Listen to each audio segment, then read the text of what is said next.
Hello students, welcome to my channel. आज हम आगे देखने जा रहे हैं अपने सिविल सीरीज के अगला टॉपिक में कि हमने एपी देख लिया, जीपी देख लिया। अब अगला टॉपिक जो हमारा वो एजीपी है। तो अब हम एजीपी देखते हैं। एजीपी क्या होता है? तो एजीपी होता है, पहले एजीपी का एक्सपेंशन देख लेंगे। एजीपी का एक्सपेंशन क्या होता है? एजीपी का एक्सपेंशन होता है arithmetic geometric progression. Arithmetic geometric progression, arithmetic geometric मतलब कि एपी और जीपी, बेसिकली ये एपी एंड जीपी दोनों का कॉम्बिनेशन होता है। तो this is product of AP and GP.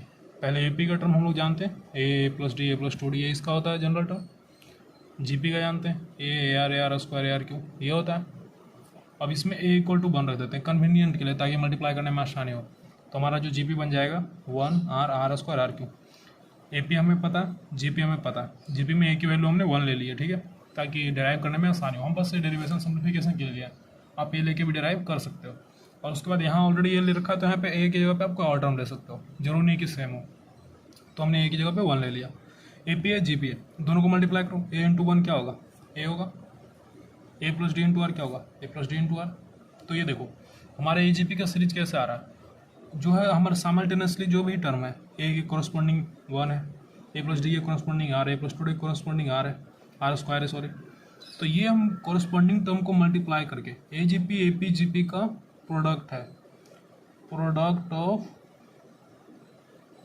A G P and A P, ये ए पी जी पी का प्रोडक्ट है।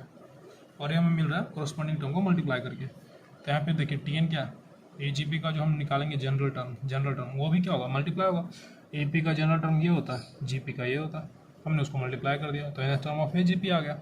ये बहुत बेसिक सा कॉन्सेप्ट है, ए पी और जी पी को मल्टीप्लाई करके हम निकाल लेते हैं, ठीक है। तो जनरल टर्म को फॉर्मूला में ध्यान से देखिए, ये पी और ये जी पी का, और यहाँ पे 1 है, ए की वैल्यू 1 ली थी हमने, तो 1 है। ये कॉरस्पॉन्डिंग टर्म को मल्टीप्लाई करके हम ए जी पी निकाल लेते हैं। ए जी पी कैसे निकलता है वो हम निकाल लेते हैं, ए जी पी का जनरल टर्म। अब हम हमेशा से जो करते हैं वही करेंगे। जनरल टर्म के बाद क्या निकालते हैं? सम निकालते हैं, सम निकालते हैं। सम ऑफ ए जी पी निकालना है तो टर्म को लिख लेंगे, उसको ऐड कर देंगे, प्लस साइन, टर्म को लिख लिया, उसका प्लस साइन। तरीका वही लगाएंगे जो एस एन के डेरिवेशन में हम लगाए थे जी पी का, आर से मल्टीप्लाई करके और राइट से। तो यहाँ पे ध्यान से देखिए, एस एन में हमने क्या किया, एस एन में आर से मल्टीप्लाई किया, राइट टर्म खिसका के लिख दिया। तो देखो a plus d a plus two d r square, जो भी टर्म है हमारा। उसके बाद क्या गया, आर से मल्टीप्लाई किया, राइट साइड करके लिख दिया। अब लास्ट टर्म क्या होगा, ये एलोन बच जाएगा, इसलिए मैंने इसको अलग कलर से लिखा। आप ये ध्यान से देखो, एक के बाद जब खिसकाएंगे तो एक टर्म खिसक गया ना, यानी एक टर्म यहाँ छूट रहा, तो यहाँ पर एक टर्म एक्स्ट्रा आएगा, तो एक्स्ट्रा टर्म मैंने अलग कलर से लिख दिया। तो अब इसको देखो सब्ट्रैक्ट करेंगे, S n minus r S n, तो S n common 1 minus r. अब देखो ए माइनस यहाँ पे कुछ नहीं है, तो ए प्लस डी आर, तो डी आर आई आर, तो ए आर और ए आर कैंसिल हो जाएगा, बचेगा क्या? D R. इसको ध्यान से देखो, तो ए आर है प्लस डी आर है, तो इसमें ए आर कैंसिल हो जाएगा, डी आर बचेगा, वही डी आर यहाँ पर लिखा आएगा। सेम जब भी हम करेंगे तो ए वाली टर्म कैंसिल हो जाएगी, डी वाली टर्म एज इट इज रह जाएगी, तो डी वाली एज इट इज रह जाएगी। और लास्ट वाला टर्म को हम छेड़छाड़ नहीं करेंगे, लास्ट वाला टर्म एज इट इज लिखेंगे। लास्ट वाले टर्म को हम कुछ नहीं करेंगे, लास्ट वाला टर्म जो हमारा उसको एकदम इंटैक्ट रखेंगे। अब इसको देखो ध्यान से, ये हमारा बन रहा है जी पी सीरीज। डी सब में क्या डी आर था, इसमें आर मल्टीप्लाई हुआ, डी कॉमन ले लो, आर आर स्क्वायर आर, और क्लियर दिख रहा है। अगर इसमें से आर कॉमन ले लो तो और क्लियर दिख रहा। अब तो यहाँ से कोई भी बता देगा कि ये जी पी सीरीज है। जी पी सीरीज बन यहीं रहा था, यहाँ दिखा थोड़ा क्लियर दिखा, यहाँ पूरा क्लियर दिखा। यहाँ पे जब इतना क्लियर हो गया तो अब फॉर्मूला लगा देंगे।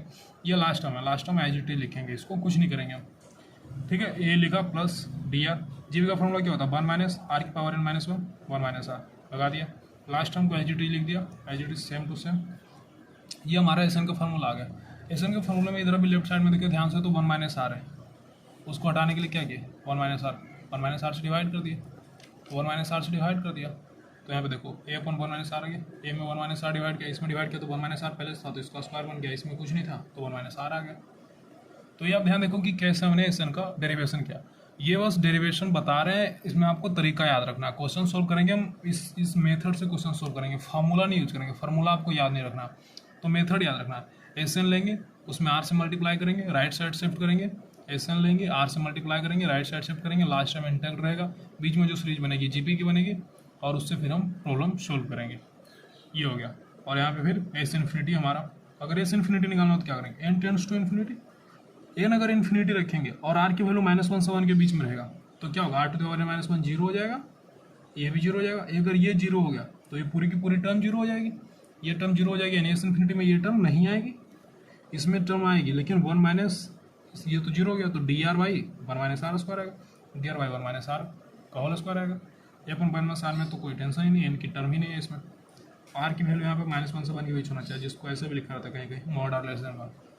तो हमारा सम ऑफ एजीपी निकल गया, सम ऑफ एजीपी हमने निकाल लिया, टीएन एजीपी का निकाल लिया। अब जो हमारा एक और सीरीज बनता है उसको हम लोग बोलते हैं, ध्यान से देखो, उसको बोलते हैं HP, harmonic progression. Harmonic progression क्या होता है, हार्मोनिक प्रोग्रेशन में क्या, एक डेरिवेशन है सीरीज का। बेसिकली एपी में जो टर्म है उसका रेसिप्रोकल ले लो तो हमारा एचपी में टर्म आ जाता है। Sequence of term of AP is called as HP. AP के सीक्वेंस जो भी होते हैं टर्म का उसको हम एचपी कहते हैं। कब, when we take reciprocal of each term, जब हम हर एक टर्म का रेसिप्रोकल लेते हैं। तो ए plus d, a plus two D सब एपी में है, इसका रेसिप्रोकल ले लिया तो एचपी हो गया। 1/a 1 प्लस ए, 1/a 1/a plus D plus 1, 1/a plus 2d, ये हमारा सीक्वेंस बन गया एचपी का।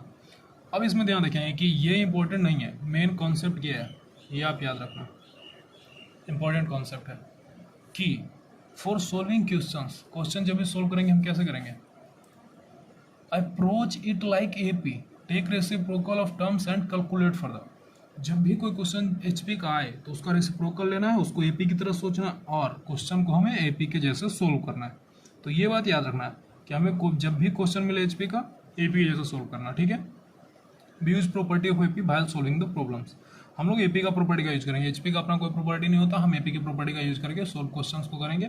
एचपी में क्वेश्चंस रहेगा, उसको रेसिप्रोकल लेंगे, एपी में आएगा, एपी की प्रॉपर्टी यूज करके क्वेश्चन सोल्व करेंगे। चलो एक जो सबसे बेसिक हम प्रॉपर्टी पढ़े थे वो देखते हैं। If A B C are in H P, तो ये जो हमारा 1/a 1/b 1/c एपी में होगा, जो एपी में उसका रेसिप्रोकल ले लो तो एपी का टर्म आ जाएगा जो एचपी में है।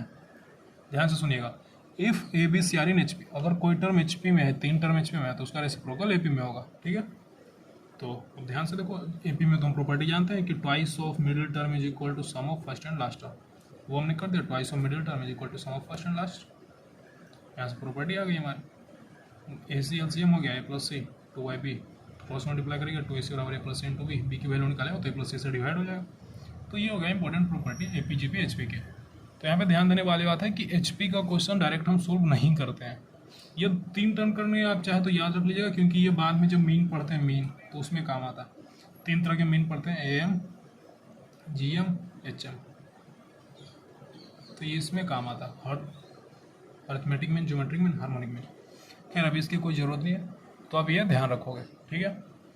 तो आप इस तरह से एचपी हमारा खत्म हो गया, थ्योरी पार्ट जो हमारा जो भी मेन सीरीज है उसका थ्योरी पार्ट खत्म हो गया। बस क्वेश्चंस बचे एजीपी और एचपी पे, वो मैं करूँगा और शॉर्ट्स वीडियो में भी डाल दूंगा, एक वीडियो लेक्चर भी डालूंगा प्रॉपर और शॉर्ट्स बाकी मैं डालूंगा। तो अगर आप यहाँ तक वीडियो में आ गए हो तो मेरे चैनल को लाइक करो, शेयर करो, सब्सक्राइब करो, और आपको जितना भी क्वेश्चन है डाउट में होता है कुछ भी आप टेलीग्राम पर बताओ, मेल में बताओ, हम आपके डाउट को सोल्व करेंगे। और उसके लिए हर एक क्वेश्चन के लिए शॉर्ट्स वीडियो ला रहे हैं, प्रीवियस ईयर का जितना क्वेश्चन है सारे का सॉल्यूशन हम डाल रहे हैं, हमारे जाके आप वीडियो चैनल चेक कर लो, ठीक है। अगर आपको वीडियो अच्छा लगे तो अपने दोस्तों से शेयर करो, हमारे चैनल को लाइक शेयर सब्सक्राइब करो। बाय, मिलते हैं नेक्स्ट लेक्चर में, बाय।